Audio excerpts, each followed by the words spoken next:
Hi everybody. In a previous tutorial, I showed you how you could add a UV checker to your model to help you to scale your textures correctly and proportionately.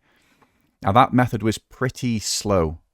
Since such time, I have found a much faster method that will literally take you all of 2 seconds to do. So I'll quickly demonstrate this to you. I'm going to add a cube, and this is the add-on here. It's called Quick UV Checkers. It's free, but please feel free to donate something to help the creator. So go ahead and download that.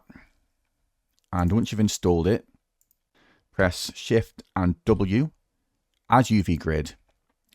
And then if you want to make this larger or smaller, Shift W, change scale. And it's just a simple case of dragging your mouse, of just scrolling your mouse up and down until you're happy.